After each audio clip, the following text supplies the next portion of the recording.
오늘 말씀의 제목은 부활이 없다면 모든 것이 헛됩니다 라는 말씀의 제목입니다. 여러분, 오늘은 부활주일입니다. 예수님께서 다시 살아나신 날입니다. 우리 죄를 위하여 십자가를 지셨고 또 3일 만에 말씀하신 대로 예언하신 대로 3일 만에 부활하셨습니다. 성도들이 신앙적으로 흔들리지 않기 위해서 가지고 있어야 될 기둥과 같은 신앙 고백은 예수 그리스도의 십자가 지심과 부활하심입니다. 예수님의 십자가와 부활, 이것이 성도들에게는 이 기둥과 같은 신앙 고백입니다. 예수님께서 나를 위해 죽으셨습니다. 그리고 3일 만에 부활하셨습니다 라는 고백입니다. 그래서 이 성도들에게 매우 가치 있는 고백, 신앙 고백이라고 할 수 있습니다. 예수님께서 이 땅에 오셔서 만약 아무것도 하지 않으셨다면 우리에게 어떤 일이 일어났을까요? 아무 일도 일어나지 않았습니다. 예수님께서 아무 일도 하지 않으셨다면 우리에게도 아무 일이 일어날 수가 없습니다. 예수님의 십자가와 이 부활은 우리에게 특별한 일이 일어나게 하셨는데요, 죄와 사망으로부터 해방되었고 죄인에서 의인이 되었습니다. 사단의 종에서 하나님의 자녀가 되었어요. 우리에게 일어난 특별한 일이에요. 예수님께서 십자가를 지셨기 때문에 일어난 일이다라고 할 수 있습니다. 그래서 십자가와 부활은 한 세트입니다. 한 세트. 여러분, 만약 부활이 없고 부활은 없는데 십자가만 있었다면 어떻게 되었을까요? 우리가 가진 믿음과 신앙은 헛된 것이 된다, 이렇게 성경은 말씀하고 있어요. 모든 것이 헛되다. 그러니까 예수님께서 십자가 지신 것은 맞는데 부활하지 않으셨다면 헛되다, 이렇게 말씀하고 있어요. 그래서 십자가와 부활은 세트입니다. 그러니까 십자가는 반드시 부활과 함께 언급이 될 수밖에 없다는 것이죠. 마치 동전에 또는 지폐 이 양면을 의미하는 거예요. 한쪽 면만 문양이 있다면, 한쪽의 면만 지폐 그림이 있다면 그 돈의 가치는 없어지게 됩니다. 사람들은 얘기할 거예요. 한쪽은 진짜 돈처럼 보여요. 근데 한쪽은 그냥 백지란 말이죠. 그러면 뭐라고 얘기하겠습니까? 가짜다, 이렇게 얘기하겠죠. 가짜 돈이야, 가치가 없어, 이렇게 얘기하는 거죠. 마찬가지로 십자가는 말하고 있지만 부활이 없다면, 십자가는 있는데 부활이 없다면 가짜라는 거예요. 그래서 그러니까 의미가 없고 헛되다라고 성경은 말씀해 주고 있습니다. 그래서 이러한 이해를 가지고 부활에 대해서 우리가 함께 오늘 말씀을 통해서 살펴보도록 하겠습니다. 세 가지를 살펴볼 건데요. 첫 번째, 시작. 부활이 없다면 교회와 성도는 모든 것이 헛되게 됩니다. 근데 부활이 없다면 모든 것이 헛되게 되는데 교회가, 우리 성도가 다 헛되게 된다라고 말씀하십니다. 바울은 부활이 없다고 말하고 있는 사람들 향해서 매우 심각한 우려를 나타냅니다. 12절에 있는 말씀을 쉬운 성경으로 한번 읽어보겠습니다. 시작. 그리스도께서 죽은 자들 가운데서 다시 살아나셨다고 우리가 전파하는데 여러분 중에서 죽은 자들의 부활이 없다고 말하는 사람이 있는 것은 어찌 된 일입니까? 부활이 없다라고, 아니 처음부터 십자가와 부활을 선포했었는데, 그리고 여러분들이 예수님을 믿었는데 여러분들 중에 그렇게 믿겠다고 했던 여러분들 중에 부활이 없다라고 말하는 것이 어찌 된 일입니까? 이렇게 이야기하는 겁니다. 그래서 바울은 이 부활이 없다고 말하는 사람들 향해서 부활이 없으면 모든 것이 다 무너집니다, 이런 메시지를 던져주고 있습니다. 부활이 없다면 여러분, 우리는 다 무너집니다. 아무런 의미가 없습니다. 다 헛것이 됩니다. 이렇게 설명하고 있습니다. 자, 그렇다면 부활이 없다면 무너지게 되는 것이 무엇일까? 우리가 6가지를 간단히 좀 살펴보면, 첫 번째, 시작. 바울이 전한 복음의 내용이 무너집니다. 내용이 무너진다는 거예요. 복음의 내용이 무너지게 된다라고 말씀하고 있습니다. 바울은 그리스도의 십자가, 그 부활 외에는 아무것도 전하지 않겠다라고 그렇게 결단을 합니다. 왜냐하면 로마서에 보면 복음은 모든 믿는 자들에게 구원을 주신 하나님의 능력이다, 이렇게 선포하고 있어요. 그래서 복음만이 능력이고 복음만이 사람을 변화시키신다. 그렇기 때문에 바울은 내가 예수 그리스도의 십자가 그리고 부활만을 선포하겠다, 전하겠다 이렇게 결단을 하는 거예요. 그래서 예수님의 죽으심과 부활이 곧 복음이다라는 거예요.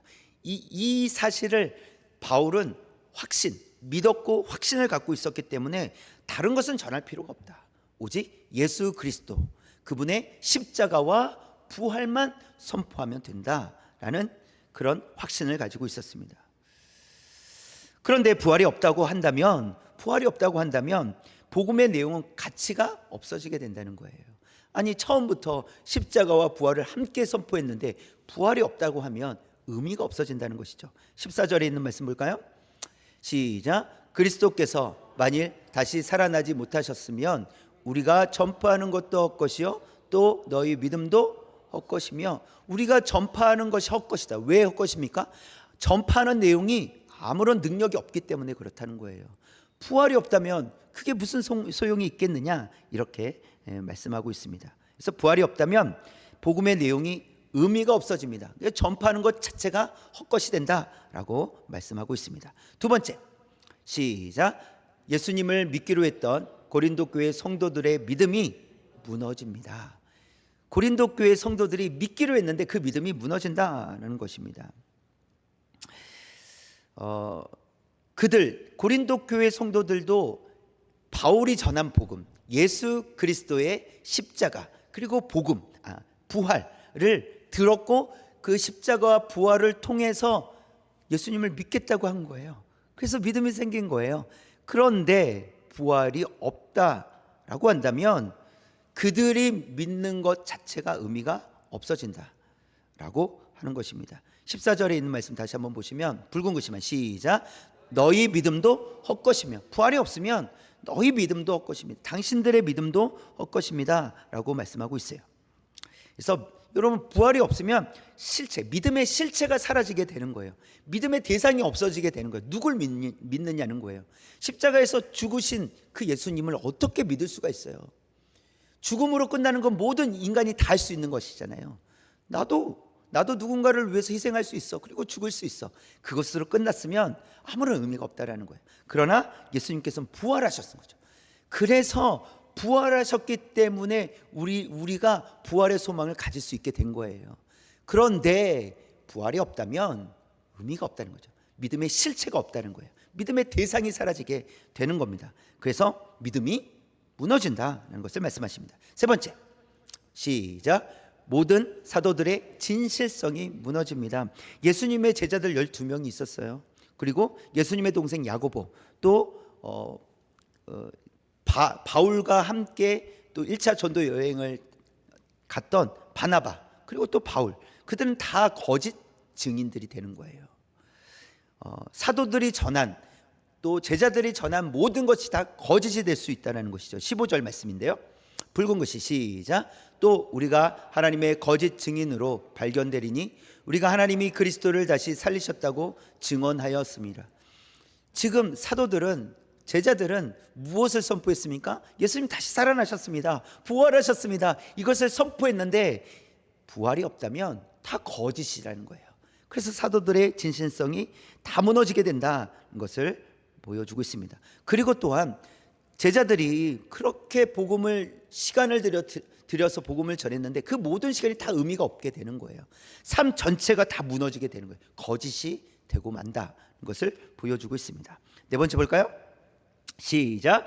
죄로부터 해방되었다는 사실이 무너집니다. 죄로부터 우리가 해방되었다는 사실 자체가 다 무너지게 된다라는 것인데요. 17절에 있는 말씀 시작. 그리스도께서 다시 살아나신 일이 없으면 너희의 믿음도 헛되고 너희가 여전히 죄 가운데 있을 것이요. 다 헛된데 너희가 여전히 죄 가운데 있을 것이요. 부활이 없다면 우리는 죄로부터 벗어날 수 없다는 것이죠. 여전히 죄 가운데 있고 여전히 죄가 해결되지 않은 채 살아가게 된다는 것입니다.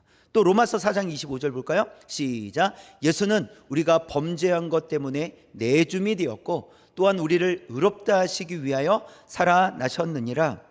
우리를 의롭게 하시기 위하여 살아나셨다고 말씀하셨는데, 살아나지 못하셨다면 우리는 의로운 하나님의 자녀가 될 수 없다는 거죠. 여전히 죄인이라는 거예요.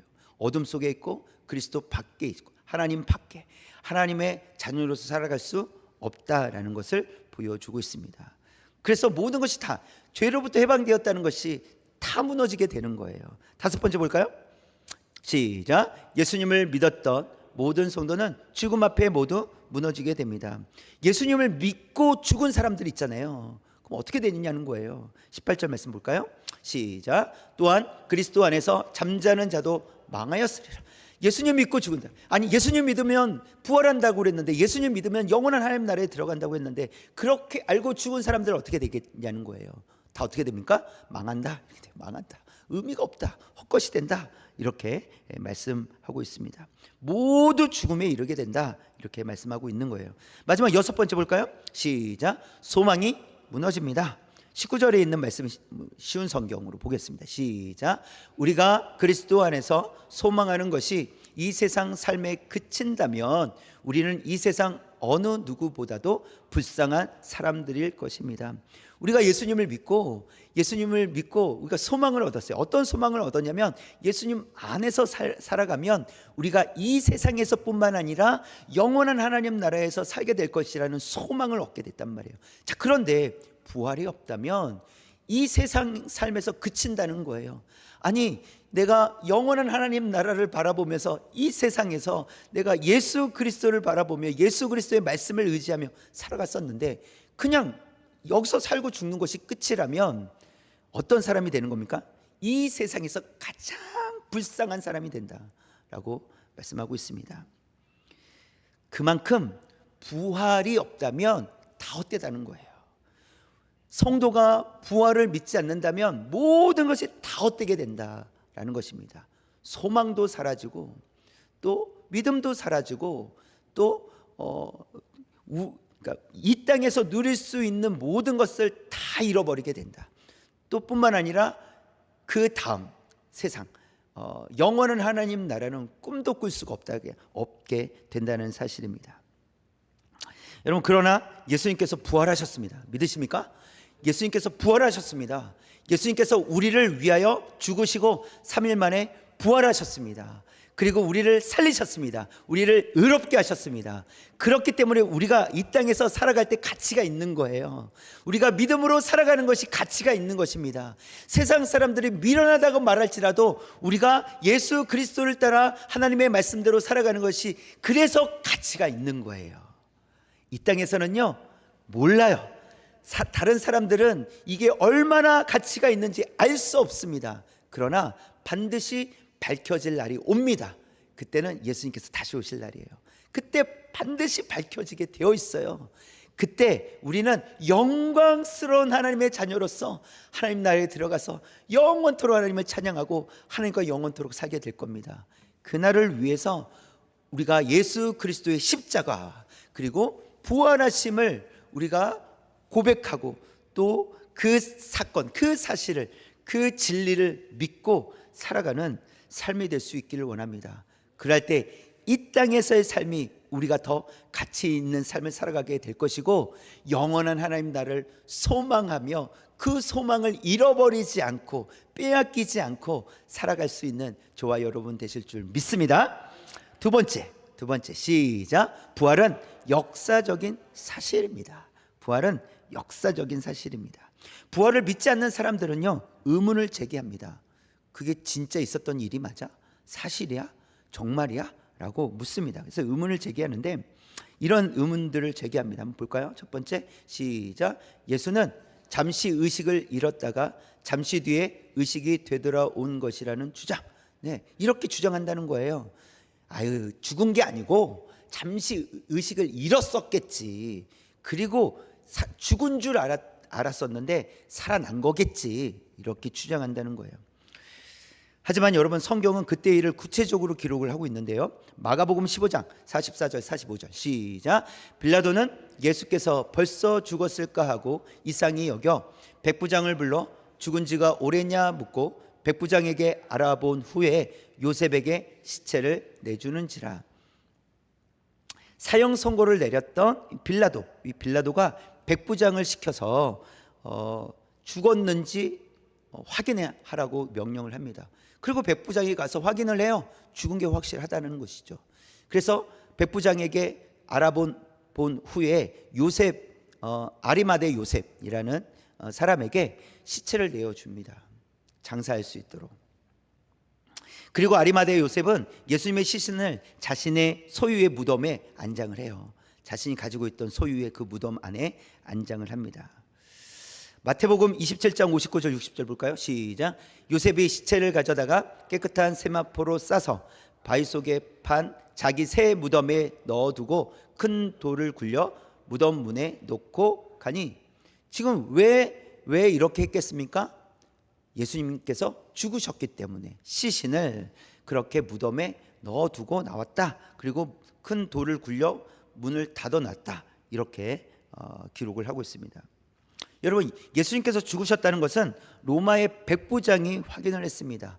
또 빌라도가 보고를 받았어요. 또 아리마대 요셉이 직접 예수님이 죽으신 것을 확인하고 자신의 그 무덤, 자신이 마련한 그 무덤에 예수님의 시신을 거기에 두었습니다. 여러분, 그런데 예수님이 의식을 잃을 때 의식을 되찾았다, 이렇게 말할 수가 없다라는 것이죠. 그래서 그렇게 말한다는 것은 그들의 말이 거짓이다라고 할 수 있습니다. 그래서 예수님은 많은 사람들이 보았고 확인한 것으로 인해서 죽으셨다는 것을 보여주고 있습니다. 또 두 번째 볼까요?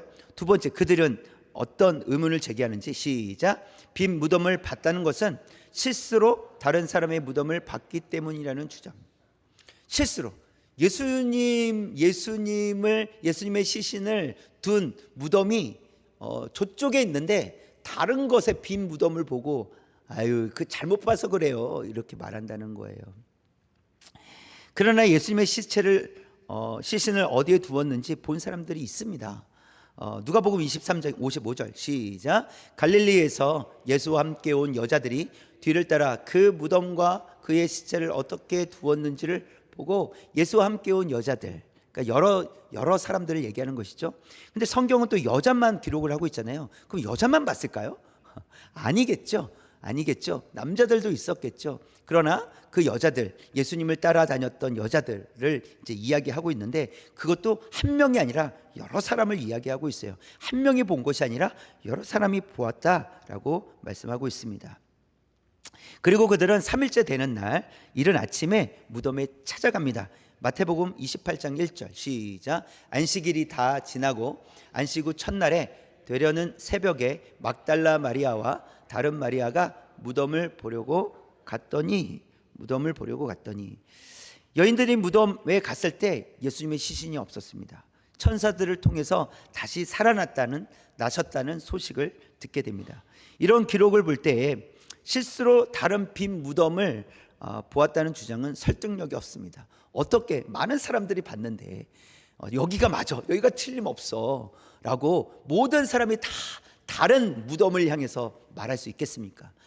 혹 한 명 정도는 저기 아닌가? 이렇게 말할 수는 있겠죠. 그러나 여러 사람들이 보았기 때문에 거기 아니야, 여기야, 여기, 이렇게 말하지 않겠습니까? 그래서 이렇게 주장하는 것도 설득력이 없다는 것입니다.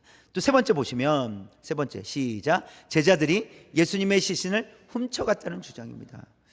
이제는 도저히 안 되니까 제자들이 시신을 훔쳐간 거다, 이렇게 주장한다는 것이죠. 그러나 그것도 불가능했습니다. 마태복음 27장 65절 66절 시작. 빌라도가 이르되 너희에게 경비병이 있으니 가서 힘대로 굳게 지키라 하거늘 그들이 경비병과 함께 가서 돌을 임봉하고 무덤을 굳게 지키니라. 제사장들과 이 바리새인들이 빌라도를 찾아갔습니다. 왜 찾아갔냐면 자꾸 사람들이 3일 후에 예수가 살아난다, 이런 얘기를 자꾸 하니까, 그런 소문이 자꾸 있으니까 그런 말들이 있다고 하는데 아무래도 무슨 수작을 부릴 것 같다. 그러니 무덤을 잘 지켜야 됩니다, 잘 지킬 수 있도록 해주십시오 라고 그 말을 하기 위해서 빌라도에게 찾아간 거예요. 그래서 빌라도가 허락을 합니다. 그래서 경비병을 보내줘요. 그래서 가서 굳게 지켜라, 이렇게 이야기를 합니다. 그리고 돌을 임봉하고, 이렇게 돼 있죠. 임봉하고 무덤을 굳게 지키니라. 임봉했다라는 것은 우리가 봉투 봉투 이렇게 거기다 이제 내용을 넣고 봉투를 어떻게 합니까? 봉하죠. 거기다 도장을 이렇게 찍잖아요. 그렇죠? 그래서 한번 뜯으면 이게 뜯어져 있는지 뜯은 건지 안 뜯는 그런 거 확인할 수 있는, 그래서 이렇게 해서 이 동그란 걸 딱 해놓고 뜯으면 그것이 이렇게 반으로 쪼개지도록 되는 그런 기능들. 그래서 임봉했다라는 것은 이 돌 무덤을 임봉했다는 것은 그 예루살렘, 그러니까 유대인들의 무덤은 동굴과 같은 것이에요. 동굴이에요, 동굴. 그래서 동굴인데 그 동굴 문을 이렇게 막을 때는 돌을 굴려야 돼. 큰 돌을 굴려요. 그래서 거기다 막아놓고, 돌을 굴려서 막아놓고 거기다 찰흙 같은 것을 여기다 막 붙여놓는 거예요. 그 틈에 붙여놓는 거예요. 그래서 밖에서 누가 이것을 밀면 어떻게 되는 거예요? 찰흙이 떨어질 거 아니에요. 그럼 분명히 반드시 누가 열었다라는 것이죠. 그래서 3일 동안 이게 떨어져 있으면 3일까지 이것이 떨어져 있으면 누가 민 거예요. 훔쳐간 게 분명한 거예요. 그것을 이제 그것 때문에 거기다가 임봉을 했다라고 그렇게 기록을 하고 있는 거예요. 그러니까 3일 동안 아무도 밀지 못하도록, 돌문을 밀지 못하도록, 움직이지 않도록 임봉했다라는 것을 말씀하고 있습니다. 뿐만 아니라 또 누가 지켜요?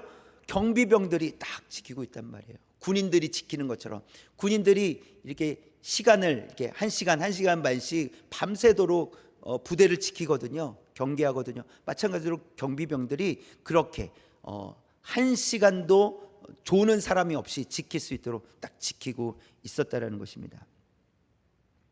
이 정도로 지켰는데, 이 정도로 하는데 누가 시신을 훔쳐갈 수 있겠느냐는 것입니다. 그런데 이제 이 3일 동안 돌문은 움직인 적이 없었는데, 그러나 예수님은 어떻게 되셨습니까? 살아나셨어요. 부활하셨습니다. 대제사장들은 예수님의 시신이 무덤에 없다는 것을 알게 되었어요. 그러니까 누가 훔쳐갔다는 흔적을 찾을 수가 없었던 것이죠. 그런데 무덤에 없다는 것을 알게 되었어요. 그래서 불안한 거죠. 그래서 거짓 소문을 내기 시작합니다. 마태복음 28장 12절 13절 시작. 그들이 장로들과 함께 모여 의논하고 군인들에게 돈을 많이 주며 이르되 너희는 말하기를 그의 제자들이 밤에 와서 우리가 잘 때 그를 도둑질하여 갔다 하라. 네. 대제사장들이 이 장로들과 함께 모여서 의논을 했어요. 의논을 한 거예요. 어떻게 하면 좋을까요? 어떻게 하면 좋겠습니까?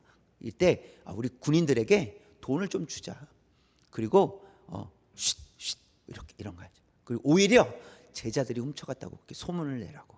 그래서 소문이 난 겁니다. 그래서 실제로 마태복음 28장 15절에 보면 소문이, 도둑질했다는 소문이 유대인 가운데 퍼졌다 이렇게 기록을 하고 있어요. 거짓 소문을 낸 것이죠. 그러나 여러분, 예수님의 부활은 역사적인 사건인 줄 믿습니다. 2000년 전에 일어난 사건이라는 거예요. 만약 여러분 제자들이 예수님의 시신을 훔쳐갔다면 제자들은 살아나지도 않은 예수님을 위해서 목숨을 걸 이유가 전혀 없잖아요. 누가 거짓을 위해서 목숨을 걸겠습니까? 그렇죠? 어느 정도 흉내 낼 수는 있어요. 어느 정도는. 그러니까 그것을 주장하고 싶어서 예수님 다시 살아나야 되기 때문에 거짓이라도 조금 흉내 낼 수는 있을 거예요. 그러나 거짓을 위해서 목숨을 걸 사람은 없어요. 그렇지 않습니다. 결국 부활은 사실이기 때문에 지금까지 전파되어 온 줄 믿습니다. 한 번도 멈춰 선 적이 없어요. 그렇게 핍박을 받았음에도 불구하고 멈춰 선 적이 없어요. 여러분, 초대교회 때 이 예수님의 12 제자들 그리고 바울 얼마나 많은 핍박을 받았습니까? 가는 곳곳마다 복음을 전할 때마다 옥에 갇힘을 당한, 또 채찍에 맞고 하는 그런 고난을 당했어요. 근데 예수님이 부활하지도 않았는데 끝까지 그것을 맞아가면서 죽음에 이르면서까지 예수님이 부활하셨습니다. 어떻게 말할 수 있겠냐고요. 도저히 안 되겠다. 이젠 더 이상 거짓말 못하겠다. 예수님 부활하신 게 아니에요. 이렇게 말하지 않겠습니까? 그렇다는 것은 예수님이 부활하셨다는 사실입니다. 예수님이 부활하신 사건은 변치 않습니다. 예수님께서 부활하셨고 그 부활하신 예수님, 그 예수님의 능력이 저와 여러분에게까지 그 능력이 닿아서 우리 예수 그리스도를 믿음으로 하나님의 자녀가 되었다는 사실입니다.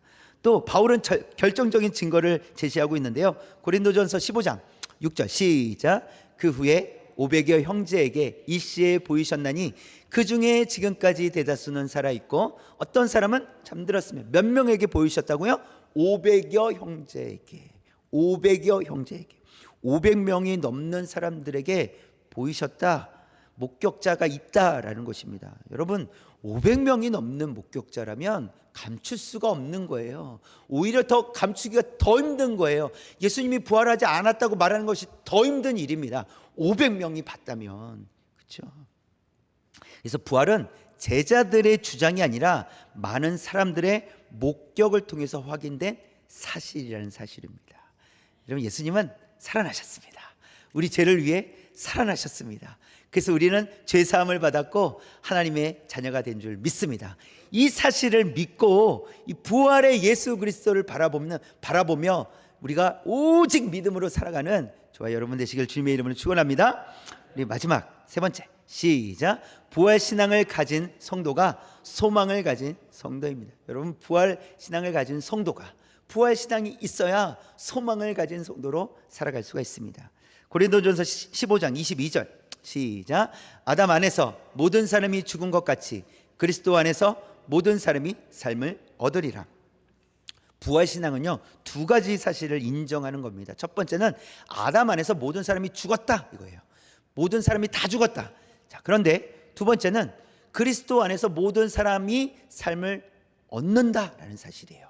이것을 인정하는 사람이 부활신앙을 가진 사람이에요.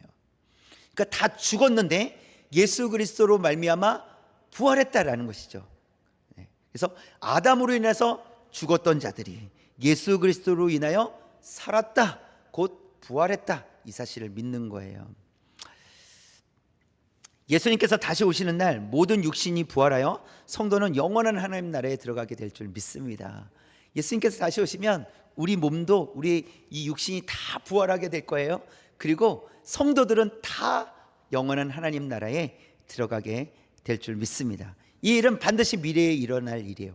반드시 일어납니다.